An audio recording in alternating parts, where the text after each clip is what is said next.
본방송에서 제공하는 부동산 정보는 투자 판단에 대한 참고 자료입니다. 방송에서 제공하는 부동산 물건의 가치, 가격 상승 및 가격 하락에 대해서는 방송사에서 보장하지 않습니다. 본방송은 간접 광고가 포함되어 있으며 방송에서 나오는 부동산 정보는 출연자와 경제적 이해관계가 있을 수 있습니다. 투자에 유의하시길 바랍니다. 본방송의 제작진 및 출연진은 방송통신심의위원회 규정을 준수합니다.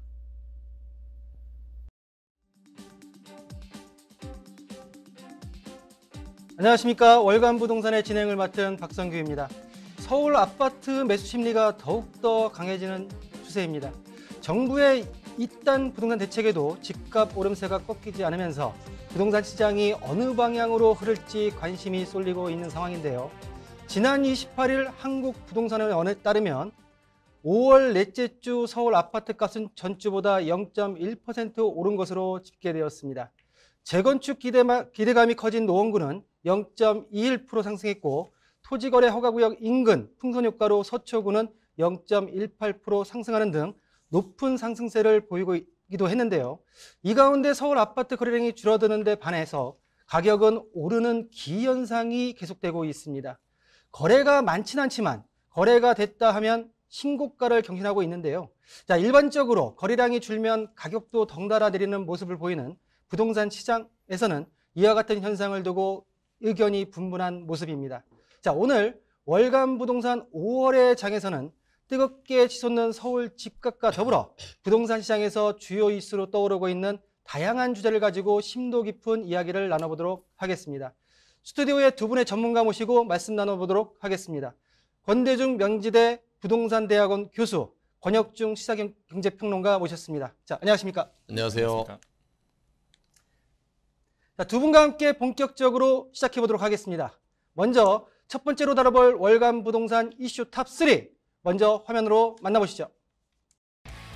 정부가 지역민들의 반발을 사고 있는 이른바 김부선으로 불리는 GTX-D 서부권 광역급행철도의 노선 변경을 검토하면서 논란이 더욱 확대되고 있습니다.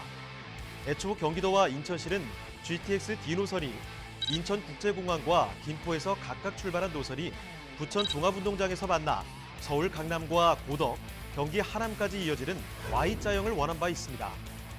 그러나 실제 지난달 정부가 내놓은 제4차 국가철도망 구축 계획안에는 김포에서 부천 종합운동장 노선만 포함되었고 지역 주민들은 해당 노선을 김부선이라고 부르며 반발하고 있는 상황입니다. 반발이 거세지자 결국 국토부는 GTX-D 노선을 인천 송도에서 남양주 마석에 이르는 GTX-B 노선과 선로를 공유해 여의도역 또는 용산역까지 연결하는 이른바 김용선 방안을 검토하겠다고 입장을 바꿨는데요. 지자체 반발 등에 떠밀려 정부가 노선 변경 등을 검토하는 부분에 대해 스스로 정책 신뢰성을 깨고 있다는 지적이 나오는 현 상황. 정부가 적법한 절차를 통해 결론을 내린 교통망 계획을 수정하게 될 경우 생길 부작용과 이와 같은 마찰이 향후 10년 단위로 수립될 철도 정책에 어떠한 영향을 미치게 될지 월간 부동산 5월의 장에서 집중 분석해 보겠습니다.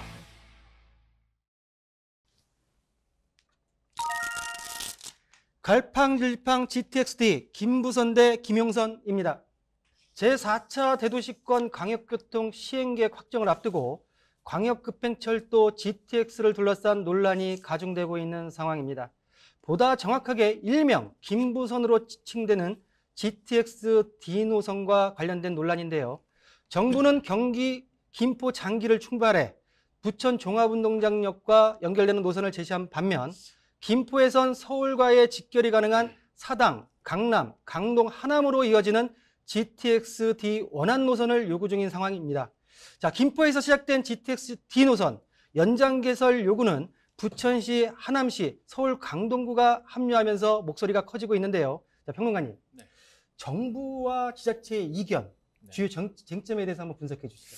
네, 김포시가 요구하고 있는 것은요, 간단합니다. GTX-D 노선 서울 직결 해달라는 거고, 네. 그다음에 서울 5호선이죠. 그러니까 5호선 연장을 해달라는 게 사실 5호선 연장은 김포시에 계속적으로 요구했던 방안이었거든요. 그래서 이런 부분에 대해서 이제 요구를 하고 있다. 그래서 4차 국가 철도망에 이러한 구축 계획 안에 이러한 내용을 포함시켜 달라라고 이제 이야기를 하고 있고요. 하남시 요구도 마찬가지입니다. GTX D 노선이 아까 앵커님 말씀하신 것처럼 계속적으로 하남시까지 이어질 수 있도록 해달라. 그다음에 또 위례 신사선이죠. 하남 연장 방향도 또 요구하고 있고요. 그러다 보니까 김포시, 부천시, 강동구, 하남시까지 지금 함께 이제 범시민 운동을 개최하겠다라고 하면서 지금도 하고 계시죠. 이렇게 쟁점이 되는 이유는 간단합니다. 바로 그 김포시 집값이 사실 이 GTX-D 이슈가 나올 때마다 계속적으로 출렁였거든요. 예를 들어 보겠습니다. 19년도 대체로 김포시 집값은 평준화됐었죠. 그러다가 19년 11월 들어와서 전달보다 0.08% 오르면서 상승 전환이 그때부터 되기 시작합니다. 근데 왜 그랬냐면 바로 10월 31일에 광역교통 2030 계획안을 내놨는데 최대 수혜지가 김포가 될 거다라는 이야기가 나오면서 이슈를 좀 받았고요. 지난해 7월이었습니다. 김포시의회에서 결의안을 채택을 했거든요. GTX-D에 대해서.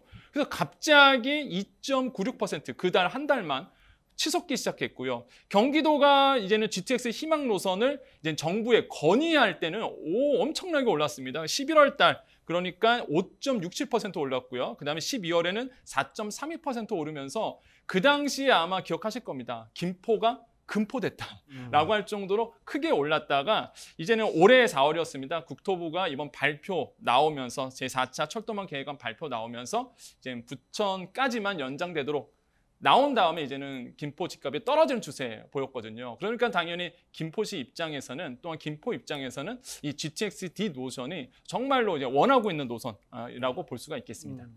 자, 교수님. 네. 우리 교수님 같은 경우에는 지금 이제 우리 평론가께서는 집값과 연관해서 말씀을 해주셨는데 어떻게 보면 교수님 같은 경우는 실거주를 하시는 입장에서 이 지금 GTX-D 노선 논란 어떻게 생각하시는지 한번 말씀해 주시죠. 이 교통망이 발달하면 주택 가격은 당연히 오릅니다. 뭐 주택뿐이 아니라 뭐 부동산 가격 자체가 오르잖아요. 입지 조건이 좋아지니까 또 접근성도 좋아지죠.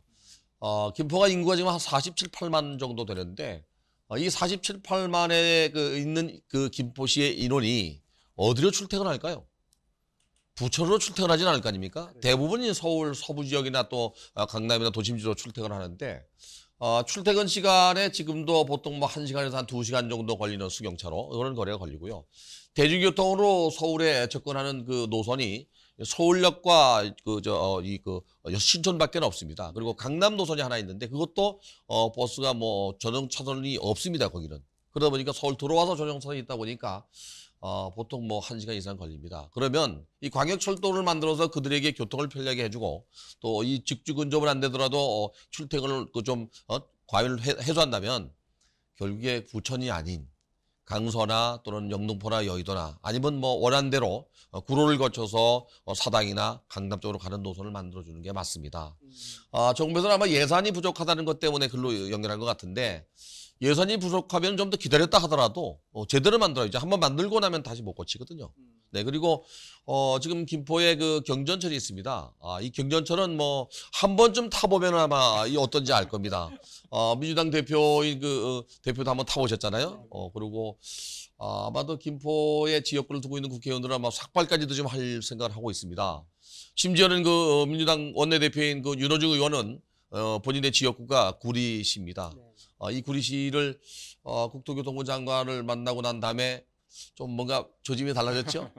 이것도 역시 마찬가지로 정치적 논리를 푸는 거 아닌가. 어쨌든 김포는 김포 시민이 원하는 노선, 그러면서도 직장과의 거리를 가깝게 만들고 출퇴근 시간에 고생을 덜 할 수 있는 노선으로 만들어지는 게 맞습니다. 시민들이 원하는 대로 가는 부분이 합당하다라는 부분으로 말씀하셨습니다.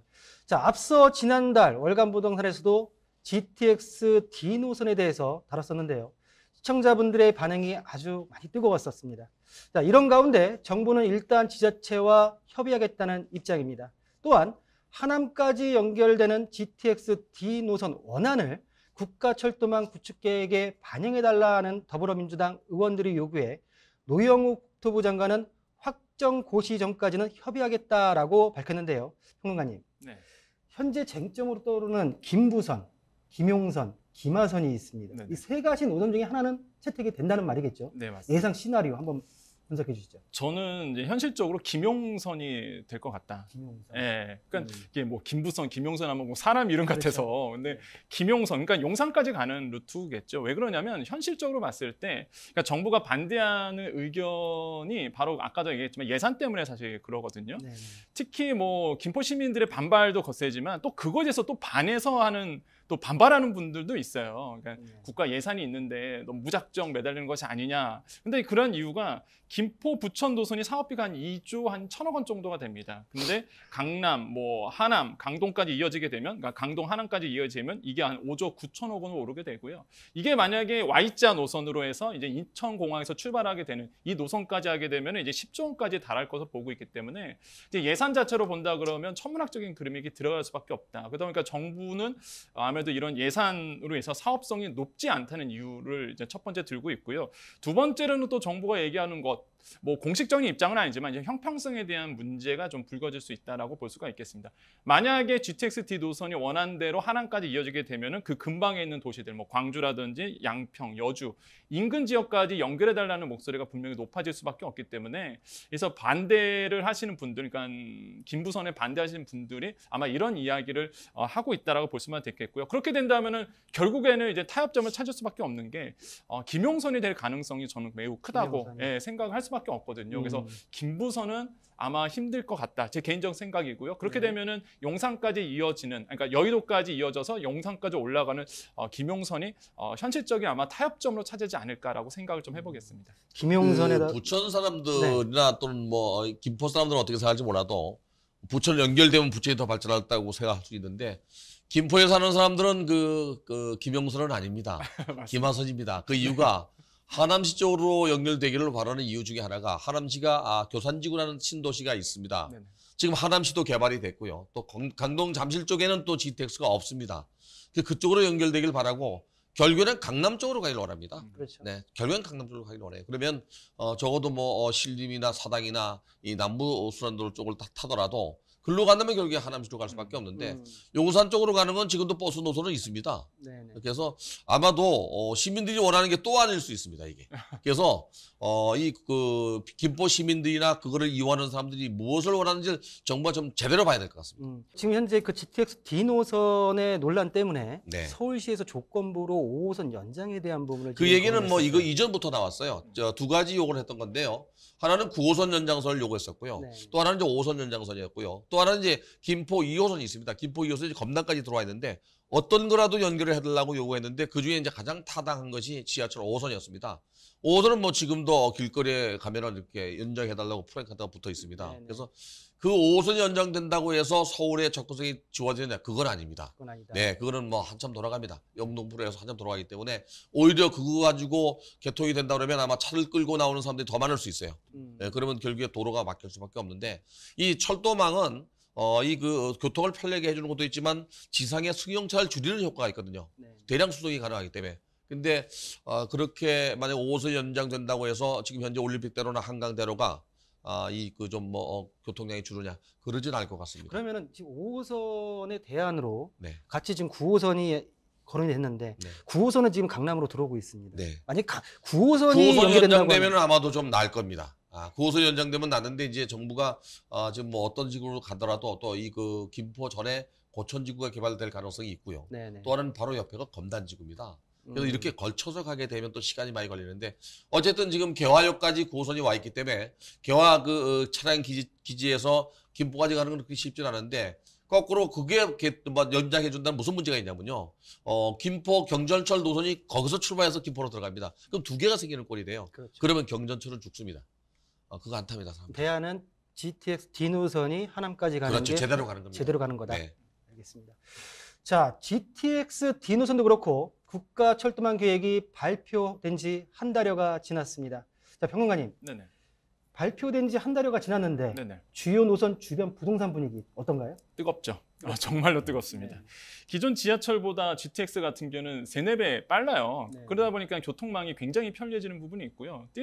뜨거울 수밖에 없는 게 또한 아까도 말씀드렸지만 교통 인프라가 굉장히 좋아집니다. 그럼 당연히 산업지구라든지 아니면 주변의 땅값이라든지 집값이 당연히 오를 수밖에 없는 그러니까 집값 상승 효과까지 불러일으키기 때문에 당연히 GTX가 들어선다 그러면 올라갈 수밖에 없다. 예를 들어 보겠습니다. GTX A 노선이죠. 고양시 아파트 평균 매매 가격이 작년 4월에 한 3억 6천만 원 정도 됐었는데요. 이번 연도 들어와서 4월에 4억 4천만 원 정도. 정말 많이 크게 뛰었고요. 창릉역 인근도 아마 많은 기사를 통해서 들어보셨을 겁니다. 뭐 예를 들어서 전용 84제곱미터 같은 아파트인데 올해 들어갔고 사실 11억 원에 거래가 된 사례가 있었거든요. 작년 10월만 하더라도 이게 7억 원 선이었습니다. 뭐 말 그대로 그 정말 짧은 순간에 한 3억 이상이 뛰었던 지금 사례가 나오고 있기 때문에 그 정도로 GTX가 들어간다 그러면은 집값 상승 효과는 확실하다라고 볼 수가 있겠고요. 의왕시 집값은 뭐 이미 뭐 말 안 해도 아실 겁니다. 저번 우리가 방송에도 얘기 들었지만은 전국 1위입니다. 정말 전국 1위 할 정도로 무려 한 17%나 뛰었거든요. 그러니까 최대 상승률을 좀 기억하고 있고요.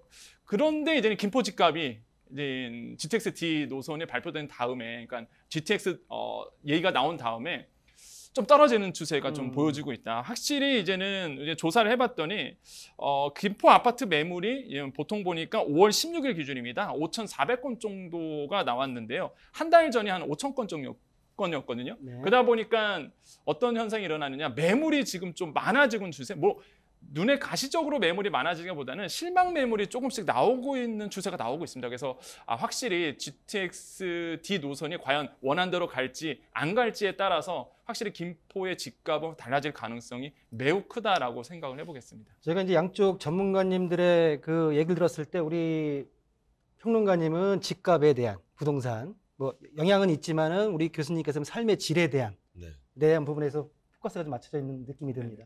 자, 일각에서는 정부가 10년 단위로 수립하는 철도 정책의 기본 골격이자 미래 청사진인 국가철도망 구축 계약안이 초안이 발표된 지 채 한 달도 안 돼 흔들리는 상황을 두고 우려의 목소리가 나오고 있습니다.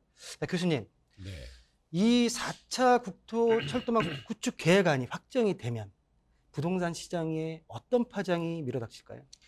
가장 부동산 가격에 미치는 영향은 그 교통망입니다. 접근성입니다. 그 교통이 뭐 발달하면 당연히 가격이 오릅니다. 근데 문제는 이제 우리나라만 그런 게 아니라 외국도 마찬가지인데요. 일본의 신도시가 69년, 70년도에 들어갔는데 지금 다마 신도시, 시조가현이나 이쪽에 다마 신도시를 비롯해서 5개 신도시가 거의 슬럼화되고 있거든요. 전 염려가 되는 게 뭐냐면 수도권에 2,600만 가까이가 사는데 향후에 이렇게 GTX 노선을 놨을 때 국가가 운영하는 게 아니고 민자로 들어가는 BTL 사업으로 갔을 때가 문제예요, 이게.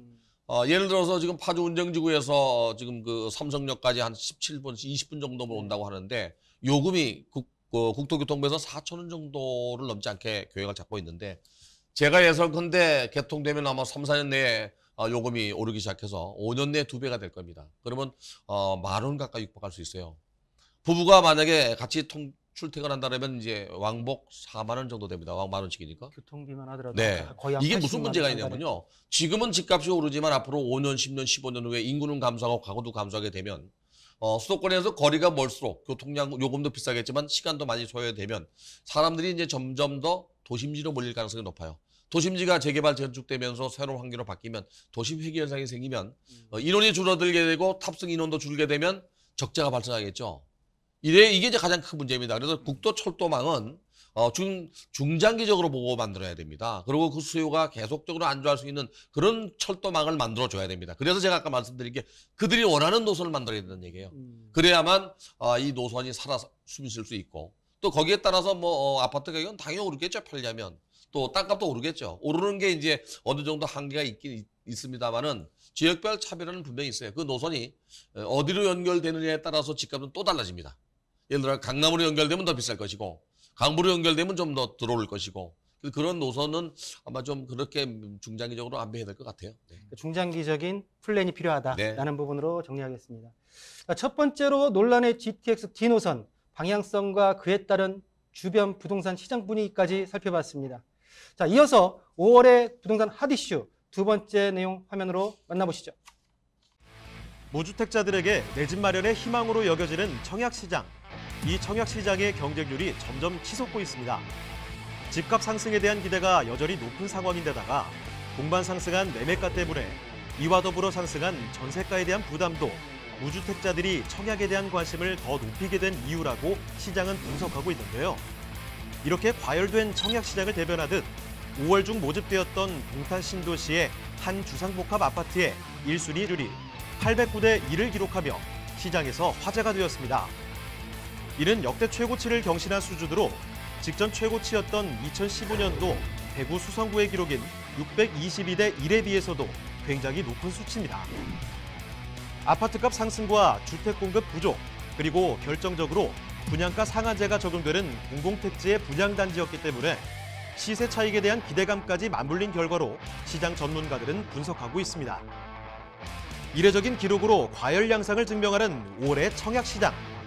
월간 부동산 5월의 장에서 내 집 마련 발판으로 불리는 청약이 이토록 과열된 양상을 띠게 된 이유는 무엇인지, 그리고 정부의 공급 대책 실효성에 대해 낱낱이 파헤쳐 보겠습니다.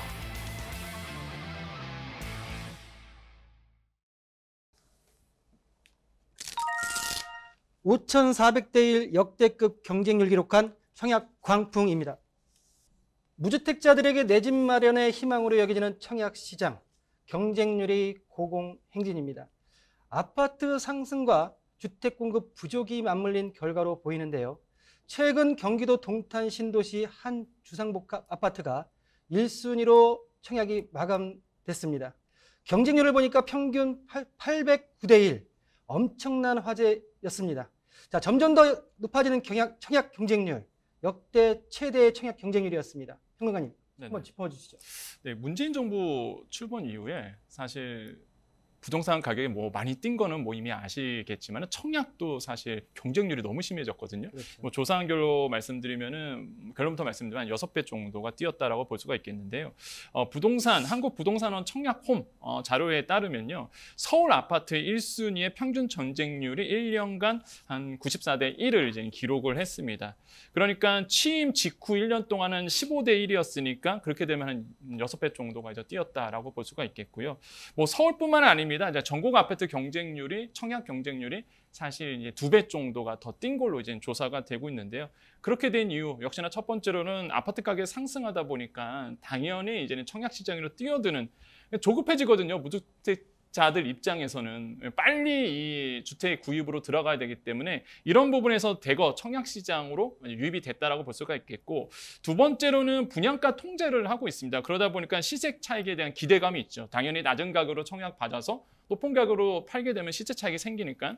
세 번째로는 새 아파트 선호 심리가 있습니다. 뭐 이미 부동산 정책 나올 때마다 전문가들이 얘기했던 것, 이젠 똘똘한 한 채로 갈 수밖에 없을 거야. 이게 현실화됐죠. 그러다 보니까 이왕이면 똘똘한 한 채라 그러면 바로 새 집을 구하러 가는 수요들이 많아졌기 때문에 이러한 요소들이 복합적으로 움직여서 지금의 청약 열풍을 일으키고 있다고 생각을 해봅니다. 자, 통계 자료를 보면 서울 아파트 같은 경우 지난 1년간 1순위 평균 청약 경쟁률이 94대 1이었습니다. 자, 거의 4년 동안 6배 정도가 상승한 수치로 나타나고 있는데요. 또한 지난 이사 대책을 통해서 약 83만 호를 공급하겠다는 역대급 공급 대책을 내놨는데도 이렇게 청약 시장이 계속 과열되는 이유, 교수님, 네. 청약 시장이 광풍이라 말할 정도로 과열되는 이런 현상, 어떤 배경이 있을까요? 일단은 그 민간택지 분양가 상한제가 322군데에서 적용되고 있고요. 공공택지는 현재 그 분양가 상한제를 적용하고 있습니다. 이 62개 항목에 대해서 적용하면서 토지비와 토지비 가산비, 또 건축비와 건축비 가산비를 적용하면 일반적으로 시세보다 적게는 뭐 50%, 네. 비싸도 80% 정도밖에 안 됩니다. 그러다 보니까 이제 그 분양을 받으면 대박이라는 말, 로또라는 말이 나오기 시작하니까 종합통장 가입자가 지난 4월 30일 기준으로 이 서울만 봐도 660만 명입니다. 1순위자가 350만 명입니다. 여기에 경기도의 그 인천 경기의 가입자가 2,610만 명이 되고요. 1순위가 1,360만 명입니다. 그런데 예를 들면은 서초구의 원밸리가 한 3,000 가구 정도 재건축을 했는데요. 그중에 일반 분양분은 223가구입니다. 자, 223가구 때문에 1순위 청약자만 315만 명입니다. 351만 명입니다. 그냥 몇백 대 1은 당연한 거죠. 왜? 분양받으면 로또거든요. 분양 가격이 10억이 넘고 20억이 넘어도 대출이 안 돼도 이 돈 가진 사람들은 청약으로 들어오거든요. 이게 문제고 마지막 한 가지 문제는 이제 주택 공급이 부족하다는 겁니다. 네. 그리고 또 청약에 대한 어떤 기대 심리 그리고 주택 공급이 부족하다라는 부분도 배경을 좀 말씀해 주셨고요. 자, 동탄 신도시 주상복합의 청약 경쟁률이 역대급이었던 가장 큰 이유로 주변 시세보다 낮은 분양가를 꼽을 수 있을 텐데요. 평론가님, 네네. 이렇게 주변 시세 대비해서 약 네. 40% 선에서 분양가가 산정될 수 있었던 이유, 네. 과연 뭘까요? 분상제죠. 예, 분상제. 당연히 뭐 분양가 상한제 때문에 그렇다. 왜 그러냐면 금방 말씀하셨던 동탄 지역의 3.3제곱미터 평균 그 분양가가 1,367만 원으로 조사가 됐습니다. 그러면은 전용 84제곱미터로 보면 한 4억 한 8천만 원 수준이거든요. 근데 놀라운 사실이 근방에 있는 동탄 아파트가 최근에 2월 달에 한번 거래가 됐었는데 86제곱미터입니다. 이게 얼마에 거래했냐면 14억 7,500만 원에 거래가 됐어요. 그러면 뭐 시세 차익이라기보다는 차익이 거의 10억까지 나는 거예요. 그럼 당연히 뭐 안 들어가겠습니까? 당연히 청약 들어가죠. 왜냐하면 앉아서 이거는 뭐 10억의 갭을 벌 수 있기 때문에 그러다 보니까 이런 분상제 때문에 그렇다. 이제 공공택지에 지어지다 보니까 당연히 쌀 수밖에 없는 것이고요. 주변 인근 같은 경우는 그 정도로 팔렸으니까 당연히 뭐 청약에 들어갈 수밖에 없는 부분이라고 볼 수 있겠고 최근에 동탄에서 동탄 2지역입니다. 그래서 청약 가점도 주택형 같은 경우는 70점을 대부분 넘겼거든요. 그럼 무슨 얘기냐? 84점이 만점인 건 아실 텐데요. 근데 4인 가구로 본다 그러면은 말 그대로 무주택 기간, 그다음에 청약 통장 가입 기간 이게 15년이잖아요. 이거 다 하면은 거의 한 69점이 거의 나올 수 있는 이런 수준인데 뭐 말 그대로 70점이 나왔던 거는 정말로 뭐 가점을 최대한 끌어당겼다. 4인 가구 같은 경우에는 그렇기 때문에 그 정도로 정말 청약의 열풍이 지금 불고 있다라고 이제 볼 수가 있겠습니다. 자, 우리 지금 무주택자나 1주택자 같은 경우에 실질적으로 지금 고분양가로 인해서는 지금 분양받기가 굉장히 어려운 어떤 부담이 좀 많이 스러운 상황인데요. 그러면 이렇게 지금 동탄 주상복합처럼 공공택지 분양가를 좀 낮춰서 갈 수 있는 우리 서민들에게 줄 수 있는 어떤 산정 방법이나 좀 강구할 수 있는 정책적인 논의가 좀 있어야 되는 거 아닐까요? 민간 택지 같은 경우는 지금 이제 그 감정평가사가 복수평가한 가격을 산술평가한 가격으로 적용합니다. 그리고 난 다음에 그 가격이 높은지 낮은지를 다시 한국부동산원에서 검증을 거칩니다. 네. 이 평가 자체를 낮출 수는 없습니다. 그리고 인근 지역보다 이 분양가 상한제를 적용해서 낮게 분양하면 분양받는 사람만 이익을 봅니다. 이거는 뭐 방법이 없고요. 단지 이제 공급을 계속 지속적으로 늘리는 방법밖에 없습니다. 단지 이제 청약 제도가 어떤 문제점이 있냐면요. 이 분양 가격을 낮은 상태에서 분양 받으려고 너도 뛰어들지만 결국에 무주택 기간이라든지 청약 통장 가입 기간이나 분양 가족 수를 따지다 보니까 2030 사람들이 분양 받을 수가 없어요. 그래서 청약 통장을 통한 분양 제도를 바꿔야 됩니다. 제도를. 네, 어떻게 바꾸냐면 지금 국토부나 또는 뭐 통계청에서 이 주택 수나 주택 소유자를 다 파악하고 있습니다. 그래서 분양하는 물량이 만약에 1000가구라면 30대, 40대, 50대별로 무주택자 수를 구할 수 있습니다. 그래서 만약에 30대가 무주택자가 30%면 전체 물량의 30%를 30대끼리 경쟁하게 하는 겁니다. 그리고 만약에 40대가 무주택자가 40%면 40%를 배정해서 40대끼리 경쟁하게 하는 겁니다. 그러면 그들끼리 경쟁하는 건 문제가 없는데 30대가 무주택 기간이나 청약 통장 가입 기간도 자르고 분양 가족도 없을 수 있는데 50대, 60대하고 경쟁하면 받을 수가 없죠. 그러다 보니까 이게 2030 사람들이 영끌이라는 말이 나온 거예요. 그래서 청약 통장 제도를 좀 바꿔야지 분양 가격을 낮추는 건 한계가 있습니다. 그럼 여기서 지금 교수님 말씀하신 대로 청약 제도를 좀 변경을 시켜서 좀 더 형평성 있는 그 출입을 만들어주자라는 네. 부분인데 역으로 한번 이런 말씀을 좀 드려보겠습니다. 자, SH공사에서 올 6월 달부터 좀 이제 분양 원가에 대한 거를 확대시켜서 공개한다고 했고요. LH 같은 경우에는 현재로서는 경영상 비밀로 인해서 건축 원가, 건설 원가, 분양 원가에 대한 거를 아직까지도 공개를 안 하고 있습니다. 자, 우리 서민들, 국민들이 봤을 때 기본적으로 기본형 건축비가 지금 상한액이 한 650만 원 선입니다. 표준 건축비는 이제 공공임대 아파트고요. 그러면 34평에 대한 부분을 갔을 때 건축비만 따졌을 때는 34평 650만 원 최상을 간다 하더라도 한 2억 2천 정도. 그 나머지는 다 땅값이란 얘기인데 이득금하고. 실질적으로 우리 서민들이 기준을 삼을 수 있는 뭔가 원가가 좀 공개되는 거 아니냐. 공공기관이라고 하면. 그건 어떻게 생각하십니까? 지금 현재 공공택지 같은 경우는 62개 항목을 공개하고 있습니다. 물론 제가 이제 심사를 들어가니까 아는데 민간택지는 7개 항목을 지금 공개하고 있는데 7개 항목 속에는 결국 62개 항목이 다 들어있습니다. 근데 일반 사람들이 토지비, 가산비, 기간 이자나 취득세 또는 뭐 보유세 또는 뭐 다 가산해서 인정해 줘야 됩니다. 건설사들이 뭐 그걸 공짜로 물을 일 없으니까요. 건축비도 국토교통부가 발표하는 표준 건축비가 있는데 그걸로 짓는 게 아니고 아까 말씀드린 그 택지비 가산비 플러스 일반 가산비가 뭐가 있냐면 토목공사비가 있어요. 이 땅을 파다 보면 암만이 나올 수 있고 경암이나 뭐 연암이 나올 수 있기 때문에 그 비용이 따로 포함되게 돼 있고요. 또 짓다 보면 연합 집안이 나올 때는 뭐 물막이 공사까지 다 해야 됩니다. 건축비는 표준 건축비라고 하지만 그 표준 건축비는 거의 뼈대만 올라가는 가격이고요. 그 내부에 있는 확장 비용이나 또는 뭐 공기조화나 또는 뭐 여러 가지 냉난방 시설은 별도로 받게 돼 있어요. 그걸 때문에 이제 심사하는 겁니다. 그거를 가산하게 되면 결국에 또 올라가요. 그래서 지금 분양가 상한제에 적용되는 지역의 그 분양 가격은 정말로 토지 평가한 금액에다가 건축비 거의 원가만 가산한다고 봐야 돼요. 그리고 건설사의 이윤 단가는 적어도 10%를 넘지 않습니다. 그러니까 지금 현재 분양가 상한제 지역에서 분양하는 게 쌀 수밖에 없는 거예요. 이게 일반적으로 다 통용되면 좋은데 이걸 공개하게 되면 이제 기업의 영업비밀이 다 나오잖아요. 경영 비밀이 다 나오기 때문에 반발하고 있어요. 그래서 이걸 지속적으로 만약에 강화시키면 결국에 건설사들은 공급을 줄일 수밖에 없고 그래 되면 가격은 또 올라가게 됩니다. 그래서 사실은 이제 공공임대주택이나 공공주택을 좀 늘리고 거기에 따라서 민간임대주택이 따라오는 형태로 되면 공공과의 가격 차이를 많이 벌릴 수는 없어요. 그렇게 해서 공급을 늘리는 방향으로 가야 됩니다. 그러니까 제가 여쭤봤던 의미는 뭐냐면 현재 지금 LH공사가 누적 적자가 120조 원이라고 합니다. 근데 LH의 128조 정도 됩니다. 128조의 누적 적자가 건물을 지어서 누적 적자가 아니고요. 상당수가 임대주택 공급 때문에 누적 적자입니다. LH가 갖고 있는 주택관리공단의 임대주택은 LH의 자회사지만 2,700명이나 근무합니다. LH 직원은 9,300명입니다. 그래서 제가 12,000명이 넘는 거대 공룡기업이라고 얘기했는데 이 LH가 갖고 있는 임대주택은 선투자하고 보증금 조금의 월세를 받고 저렴한 가격으로 임대주택을 공급하다 보니까 그대로 적자로 그냥 부채로 앉게 돼 있거든요. 그리고 이제 택지를 구입해서 짓지 않은 땅들이 있습니다. 우리 토지 비축제도처럼 이게 전부 다 부채로 잡혀 있기 때문에 그런데 전부 정산하면 뭐 크게 그렇게 빚이 많지는 않다고 보는데 그렇다고 해서 이게 원가를 낮춰갖고 직접 공개하는 거를 또 주택 공급하는 거를 LH한테 요구한다 그러면 사실은 임대주택이 줄 수밖에 없어요. 그런 문제가 있습니다. 네. 양면의 칼날인 것 같습니다. 네. 예. 자, 부동산 청약 시장에 대한 이슈를 다루다 보면 정부의 공급 대책과 3기 신도시 사전 청약으로 자연스럽게 이어지는데요. 평론가님, 우리가 공급 물량에 대해서는 수차례 언급을 좀 했었습니다. 네네.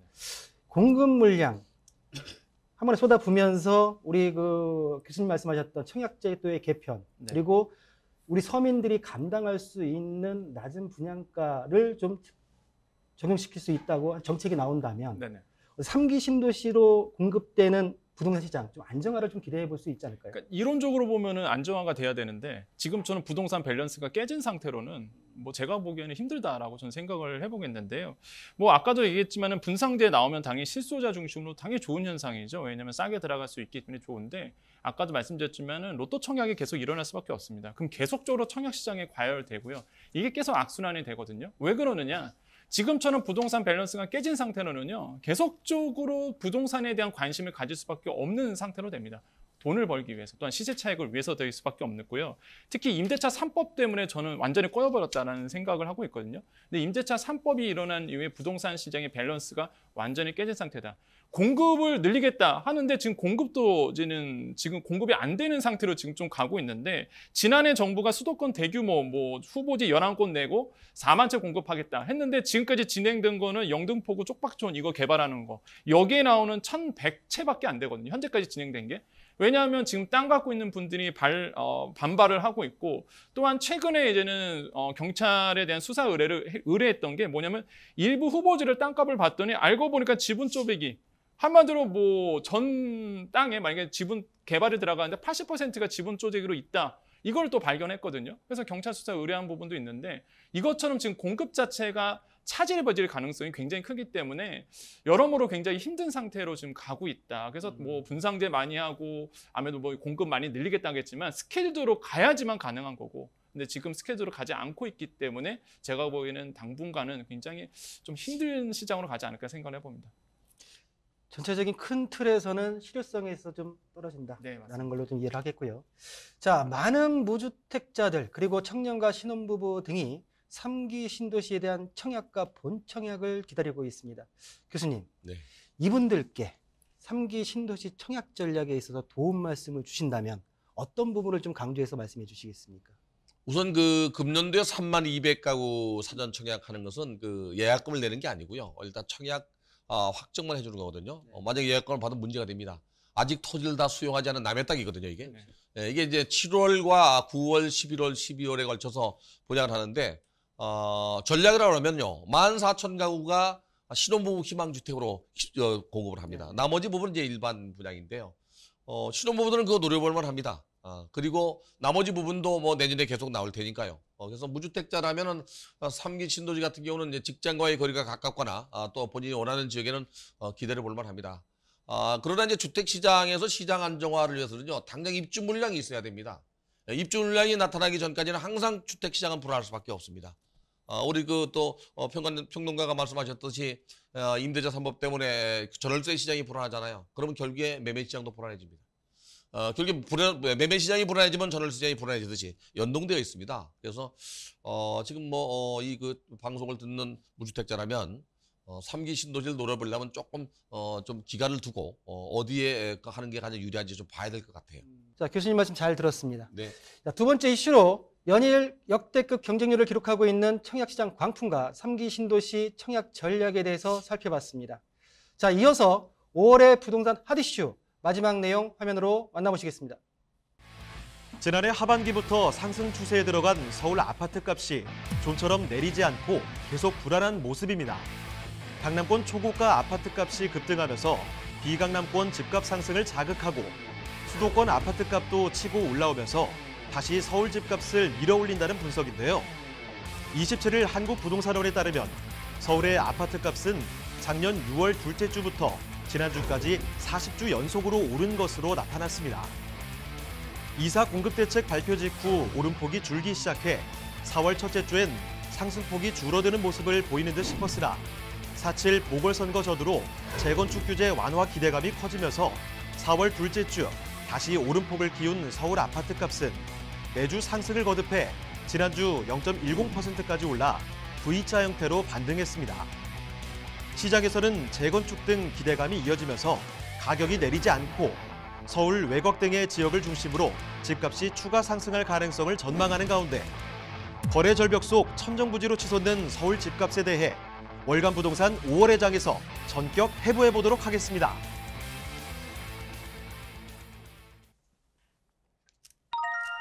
(40주) 연속 고공행진, 쉼없이 상승하는 서울 집값입니다. 서울 아파트 매매 가격이 하늘 높은 줄 모르고 치솟고 있습니다. 지난해 6월 둘째 주 이후 40주 연속 상승세를 이어가고 있는 모습인데요. 하지만 이례적으로 거래량에서는 등락폭이 그리 크지는 않은 상황입니다. 평론가님, 네네. 서울 부동산 시장이 심상치가 않다고요? 네. 현재 상황이 좀 어떤가요? V자 형태를 상승률만 보면 이제 서울 아파트 값의 V자 형태를 좀 기록을 하고 있는데요. 그래서 한국 부동산원 자료를 좀 빌려왔습니다. 그래서 5월 4주차 서울 아파트 주간 매매 지수를 봤더니 0.1% 올랐다고 지금 발표를 했거든요. 근데 0.1% 보면은요, 지난 그러니까 2월 첫째 주가 0.1% 상승했었습니다. 그러다가 쭉쭉쭉 상승률이 좀 떨어졌다가 다시 0.1%로 올라왔다. 그러니까 V자 곡선을 했거든요. 그렇게 되면 뭐 이사 대책 있기 전으로 다시 회귀한 거예요. 그러다 보니까 야, 이사 대책은 이제는 약발이 닿지 않았나 이런 좀 비판의 목소리가 지금 나오고 있는 것이고, 서울 아파트를 조금 더 디테일하게 봤습니다. 이제 강남권 같은 경우는 재건축 단지로 이제는 다시 꿈틀거리고 있고, 노도강이라고 그러죠. 이제 강북권 같은 경우에는 이제는 중소형 아파트 중심으로 좀 움직이고 있는데, 노원구는 이제 상계 중계동, 아마 사시는 분들은 아시겠지만은 거기에 이제 중소형 아파트들이 굉장히 많습니다. 이 아파트 중심으로 이제 오르고 있는 부분이 있고, 올라뒀고요. 도봉동 같은 경우에는 창동 역세권 개발 호재가 있죠. 이 부분은 올랐고 성북구는 기름 도남 쪽, 이쪽 아파트 중심으로 좀 오르고 있는 추세다라고 볼 수가 있겠습니다. 양천구 재건축 또 이슈도 있죠. 그다음에 영등포구 같은 경우에는 역시나 그 재건축 이슈가 있기 때문에 이런 부분들도 지금 서울 집값이 다시 한번 지금 꿈틀거리고 있는 모습이 지금 보여주고 있다고 생각을 해봅니다. 교수님, 네. 거래는 절벽인데 집값은 오르고 있습니다. 당연하죠. 이런 현상, 또 지금 현재 세제 규제가 발표됐던 게 이제 뭐 다주택자 중과에 대한 세율도 더 올라갔고요. 공급 물량은 더 줄 것 같은데 이런 전체적인 흐름 어떻게 좀 봐야 될까요? 우선은 수요자는 있는데 공급량이 부족하면 가격이 오르잖아요. 그렇죠. 그러니까 이제 보유세나 종부세나 양도소득세를 중과하게 되면 다주택자들이 물건을 내놓지 않게 되죠. 그러면 공급량이 줄죠. 그럼 가격이 오를 수밖에 없어요. 그러니까 규제에 의한 가격 상승이다 이래 보는 겁니다. 문재인 정부가 2017년도 5월 달에 취임한 이후에요. 지난 4월 말까지 제가 매달 그 한국부동산원 발표 자료를 시계열 분석한 걸 보면요. 서울이 평균 66.1%나 올랐고요. 제일 많이 오른 종로구는 109%나 올랐습니다. 네, 그리고 우리가 그 마용성이라고 하는 지역, 마포, 용산, 그 성동구는 마포는 96.6% 올랐고요. 용산은 지금 현재 오른 게 93.8%입니다. 말이 90%지요. 10억이 20억 된 겁니다. 2009년도 1가구 1주택에 대한 공시가격, 특히 그 고가 주택을 9억으로 정해놓고 12년이 지나고도 9억입니다. 이거는 지금 현재 3년 반 만에 오른 겁니다. 2배로. 그러다 보니까 집 없는 서민들이나 내 집 마련하는 사람들은 점점 어려울 수밖에 없고요. 특히 이제 노원구 같은 경우는 대표적인 서민주택가인데도 불구하고 노원구가 63.3%나 올랐어요. 자, 매매 가격이 오른 건 둘째 하고 임대 가격이 보통 뭐 20, 30% 많게는 40% 올랐는데요. 전월세 가격이 올라가면 당장 돈을 지불해야 됩니다. 이거는 이제. 매매 가격이 오르면 뭐 대기 수요로 남아서 나중에 사면 되지만 전월세 가격이 올라가면 당장 돈을 지불해야 되는데 이게 능력이 안 되면 이제 도시에서 밀려나게 되죠. 정부의 정책 때문에 오히려 서민들이 젠트리피케이션처럼 주거용 부동산에 대해서 또 이 지방으로 밀려난 수도권 밀려난 그런 현상이 상당히 두드러졌어요. 조세 증가가 확실하게 일어나고 있다 이렇게 봐야 되나요? 아직은 조세 증가가 일어난 건 아니고요. 이제 보유세하고 종합부동산세가 부과되기 전에 이번에 임대차 3법이 시행되고 있기 때문에 특히 이제 전월세 신고세가 진행되면서 불안하는 게 있어요. 하나 뭐냐면 전세금에 과세하지 않겠나. 이거는 뭐 김현미 장관 때부터 얘기했던 거기 때문에 전세금에 과세하는 게 나타나게 되면 100% 제가 볼 때 조세 증가가 있다고 봐야 돼요. 그러면 전세가 반전세나 월세로 전환될 가능성이 높고요. 또 반전세나 월세는 상승률이 높아질 거라고 보여집니다. 그러면 결국에 전세 물량이 줄겠죠. 반전세나 월세로 전환되니까 또 전세가 올라가는 악순환이 반복될 가능성이 있고요. 우선은 이제 이렇게 신고제가 진행되면 당장 이 의료보험이나 연금보험에는 적용할 거라고 봐요 저는. 네. 직접적 보증금에 과세하지 않아도 이 간접소득세로 부과 안 해도 재산이 드러나면 차 하나만 바꿔도 의료보험비 달라집니다. 이렇게 적용하지 않겠나. 그런 불안감 때문에 소득은 일정한데 세금이 많이 나오면 결국에 조세 증가가 일어날 수밖에 없습니다. 거래량이 줄었는데도 집값이 올랐다. 그럼 지금 시점에서라도 어떻게 보면 가장 피해를 보는 사람들이 무주택자나 1주택자가 피해를 보고 있는데 지금이라도 되돌려 잡을 수 있는 방법은 전혀 없는 걸까요? 공급량을 늘리는데 입주 물량이 늘어나야 되는데 입주 물량이 늘어난 시기는 남아 있잖아요. 당장 안 되거든요, 이게. 어떤 정책을 내놔도 일부는 대기 수요로 남겠지만 입주 물량이 늘어나지 않는 한은 계속적으로 강보합세 유지할 겁니다.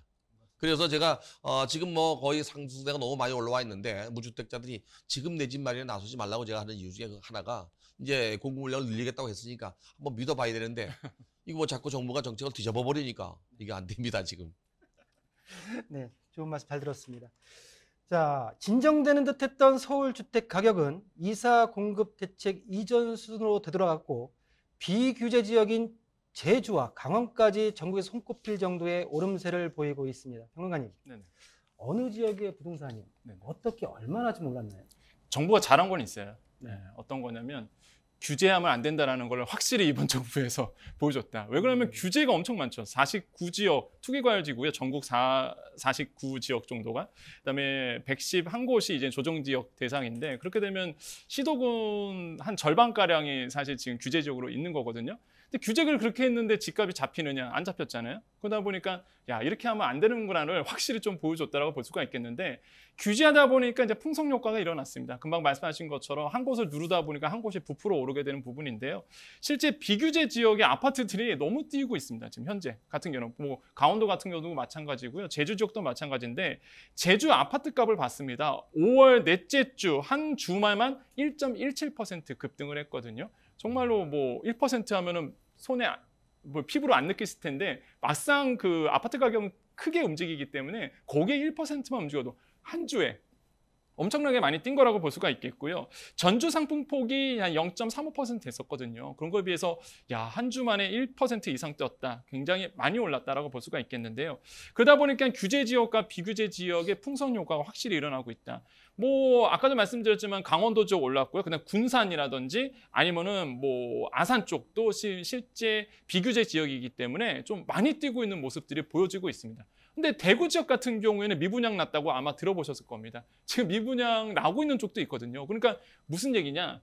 풍성 효과가 지금 확실하게 보여지고 있고 쏠림 현상이 좀 일어나고 있는 부분이기 때문에 이런 점을 보더라도 야, 밸런스가 깨지고 있는 부분. 그래서 야, 규제가 답이겠느냐라고 봤을 때는 좀 힘들다라고 확실히 보여줬다고 생각을 해봅니다. 예, 잘 들었습니다. 교수님, 그럼 이 상황에서 이 지금 비규제 지역에 투자하는 서울권에서 투자하는 수요가 많을까요? 아니면은 매수 추격을 하는 무주택자들의 어떤 수요가 더 많을까요? 무주택자 수요가 더 많죠. 지금 심리적으로 이제 그렇겠다. 1가구 2주택, 3주택자는 뭐 규제를 당하니까 네. 이 물량 공급에는 장사가 없다고 그러죠. 경기도에서 지속적으로 미분양 나는 지역 한 곳이 있습니다. 평택입니다. 네. 지금 한 3년 동안에 5.5%도 하락했어요. 또 화성 일부가 지금 미분양 났습니다. 이렇게 미분양 난 지역은 수요자가 원하지 않는 지역이거나 공급량이 많은 겁니다. 그래서 주택 시장에는 주택 공급이 수요자가 원하는 지역에 원하는 시기에 원하는 양을 공급해야 되는데 이게 쉽지 않거든요. 그러다 보니까 지속적으로 조금씩 공급을 해왔어야 되는데 안 하고 규제하다 보니까 이게 규제의 또 다른 풍수 효과를 만들고 이게 규제 역설이에요. 네. 과부족과 과공급의 네. 역설. 예, 알겠습니다. 이 가운데 서울 오세훈 시장이 재개발 관련 6대 규제 완화 방안을 발표했습니다.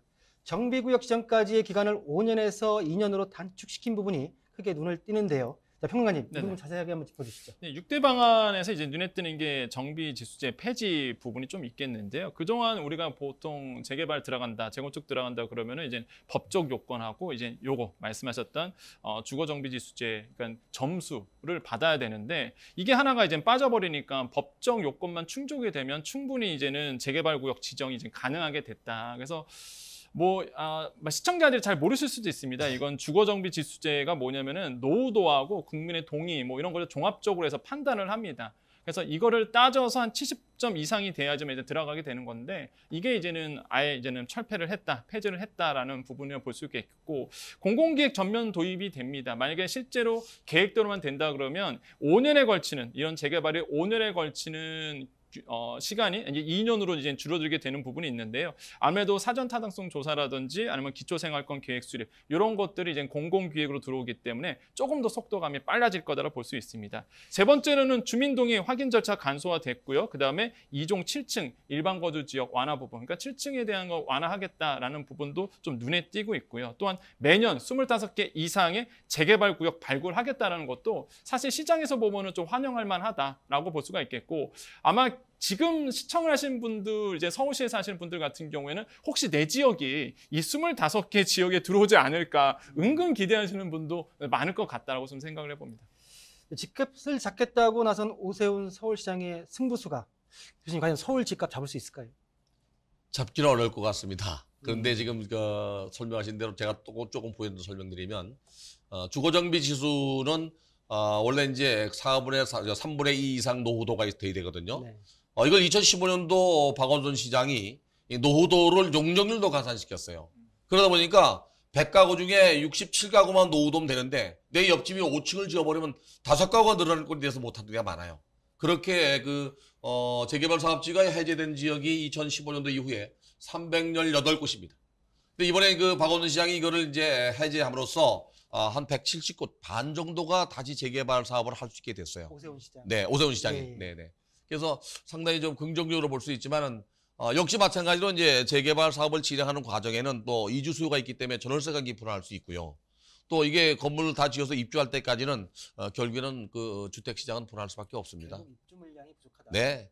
주택 시장은 뭐 무조건 입주 물량이 있어야 안정화됩니다. 당장 들어갈 집이 없으면 뭐 가격이 오를 수밖에 없죠. 네. 자, 일각에서는 이런 말이 떠돌고 있습니다. 부동산 가격 오를 대로 올랐다. 이제 거품만이 남을 것이다. 그러나 앞으로 부동산 시장에 영향을 미칠 이슈들도 상당히 많은 상황입니다. 신도시 토지 보상, 대선, 지방선거 등등인데요. 평론가님, 네네. 서울 집값을 좌우할 만한 변수들 굉장히 많습니다. 네. 이런 변수들 중에 어떤 것이 있으며 네네. 이 변수들이 어떻게 서울시장 부동산에 영향을 끼칠까요? 역시나 대선이 제가 보기에는 앞으로의 부동산 시장에 큰 변수로 작용할 가능성이 매우 크다. 왜 그러냐면 정치 논리가 이제 경제 쪽으로 들어오다 보니까 사실 스케줄이 계속 꼬이고 있는 부분이 있거든요. 뭐 대표적인 게 아까 말씀드렸던 임대차 3법입니다. 사실 임대차 3법이 부동산 시장을 완전히 꼬여버리게 만든 대표적인 제가 생각하기에는 좋지 않은 이제 법안이다라고 볼 수가 있겠는데 뭐 예를 들어 보겠습니다. KB국민은행의 자료를 좀 갖고 와봤는데요. 서울 아파트 평균 시세가 강북이 한 8억 원 정도 되고요. 강남은 12억 정도입니다. 수도권도 그 정도로 많이 올랐어요. 평균 매매 가격이 한 7억 원 돌파를 이제 앞두고 있는데 이게 무려 작년 8월과 비교해서 본다 그러면 9개월 만에 1억 원이 오른 겁니다. 그렇게 된다 그러면 역시나 전월세 상한제라든지 아니면 임대차 3법이 영향을 안 미쳤다라고 부정하기가 어려운 상황이 지금 오고 있다는 것이고요. 전세 가격 마찬가지죠. 강북 14개구 5월 평균 아파트 전세 가격이 5억 한 100만 원 정도가 됐거든요. 5억 돌파했습니다. 뭐 경기도도 마찬가지고요. 계속적으로 오르는 추세가 있는데 전월세와 필요해서 임대차 3법이 아무래도 이렇게 영향을 주고 있다라고 저는 볼 수가 있겠고 그러다 보니까 아까도 우리 교수님께서 말씀하신 것처럼 희망이 없어졌어요. 청년 세대들이. 그러니까 자꾸 이제는 코인 예가 나오고 자꾸 이제는 투자에 대한 올바른 투자가 아니라 이제 잘못된 투자에 대한 관심을 더욱더 많아지는 추세가 청년 세대들에게는 현금 없으면 이런 시장 지금 못 들어오거든요. 사실 워낙 급격하게 짧은 시간에 많이 올랐기 때문에 그래서 지금 이런 정치 논리가 자꾸 부동산 쪽에 들어오면 안 된다. 우려스러운 부분이 여당이 냈던 법안을 다시 한번 본인 손으로 다시 수거하고 있는 모습, LTV 다시 한번 완화시켜주는 모습들도 눈에 보이고요. 그렇게 되면은 사실 뭐 DSR 때문에 과연 효과가 있을지는 모르겠지만 아무래도 일단은 법안이 낸 걸 다시 한번 수거하고 있는 모습, 본인의 손으로. 그러다 보니까 이게 무슨 모양새냐 이거죠. 그래서 이런 부분이 조금 안타깝다라고 생각을 해봅니다. 이어서 우리 교수님한테 네. 마지막으로 한번 질문 드려보겠습니다. 우리 평론가가 정치적인 논리를 얘기했어요. 대선과 이제 지방선거 등등이 남아 있습니다. 어떻게 보면 정치적인 논리에 의해서 부동산 정책이 변하는 것은 사실이었습니다. 네. 그러면 이런 정치적인 논리, 변수들이 앞에 와 있는 상황에서 2021년도 그 정치적인 논리와 견줘봤을 때 하반기 서울 부동산 시장 전망 어떻게 보십니까? 올가을은 아마도 전월세 가격이나 매매 가격 둘 다 강보 압세를 유지할 겁니다. 단지 이제 그 내년 3월 9일 날 대선을 앞두고 정부 여당에서 특단의 조치로 규제 완화의 카드가 나올 가능성도 없지 않아 있습니다. 그렇죠. 12월 1일부터 15일까지 종합부동산세가 과세되면 불만의 목소리가 나올 수 있고요. 그것이 조세 전가로 이어진다면 선거에 영향을 미칠 수 있습니다. 지난번 이낙연 그 총리가 21대 국회에서도 종부세 완화 얘기가 있었는데 결국 안 했죠. 근데 이번에는 좀 상황이 다를 수 있어요. 대폭 완화할 가능성도 있고요. 또 한 가지는 이제 이게 정치적 변수뿐이 아니라 하반기에 금리 인상이 예상되고 있습니다. 이렇게 되면은 시장에 주는 타격은 굉장히 클 거라고 봅니다. 현재 가계부채가 1,760조나 됩니다. 미국의 금리를 인상하게 되면 우리는 무조건 올려야 된다는 그런 고정관념에 있단 말이죠. 역전금리가 딱 2번 있었어요. 2005년도하고 이번 정부인데 미국 금리보다 우리가 낮아지면 그 외국 자본이 빠져나가기 때문에 어려운 상황에서 이걸 안 올 수밖에 없어요. 꼭 올려야 되는 상황이기 때문에 그게 아마 부동산 시장에 또 타격을 줄 거고요. 마지막 한 가지로는 이제 연말 전에 지금 토지 보상금이 많이 풀리고 있습니다. 이것과 맞물려서 사전 분양 얼마나 하느냐 이게 아마 변수가 되지 않겠나. 그러나 서울과 도심 지역, 주변 지역 또 수도권 지역의 입주 물량이 더 이상 늘어나지 않는다면 전월세 가격 시장의 불안과 매매 가격 시장 불안은 내년 상반기까지도 이어질 가능성이 있습니다. 정치적인 논리에 의해서 강보합세는 유지될 수밖에 없는 상황. 그리고 현 여당에서 정치적인 부분 때문에 규제 완화를 시킬 수밖에 없는 여건으로 갈 수도 있다. 가능성이 있다라는 부분으로 하반기 서울 부동산 시장의 전망까지 우리 교수님께서 해주셨습니다. 자, 마지막 주제로 쉼없이 상승하는 서울 집값에 대해서 살펴봤습니다. 자, 월간 부동산 5월 하늘 높은 줄 모르는 집값 고공행진, 저희가 준비한 내용은 여기까지입니다. 자, 오늘 다양한 도움 말씀을 주신 권대중 교수님과 권혁준 평론가님과는 여기서 인사 나누도록 하겠습니다. 자, 감사합니다. 감사합니다. 자, 문재인 정부의 임기가 1년여 남은 가운데 정부의 공급 확대 정책에 대한 재검토가 필요하다는 볼멘 소리가 시장에선 일파만파 커지고 있는 상황입니다. 현 정부 출범 이후 줄곧 치솟던 집값, 과연 신도시 개발과 공공재개발, 그리고 공공재건축 등으로 부동산 시장의 수요와 공급 균형을 잘 맞춰갈 수 있을까요? 자, 공급 대책에 있어서 가장 중요한 것은 타이밍이라고 말씀드릴 수가 있겠습니다. 좀 더 확실한 시그널이 계속해서 나와줄 필요가 있을 것 같습니다.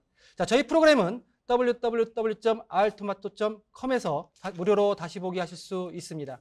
시청자 의견도 남길 수 있으니 많은 의견 남겨주시길 바라겠습니다. 저희는 6월 새로운 부동산 이슈를 가지고 돌아오겠습니다. 시청해주신 여러분 감사합니다.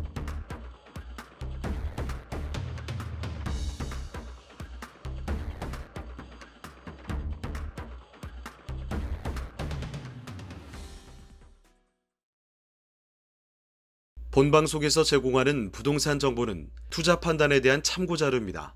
방송에서 제공하는 부동산 물건의 가치, 가격 상승 및 가격 하락에 대해서는 방송사에서 보장하지 않습니다.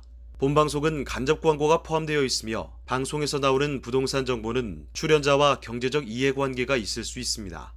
투자에 유의하시길 바랍니다. 본방송의 제작진 및 출연진은 방송통신심의위원회 규정을 준수합니다.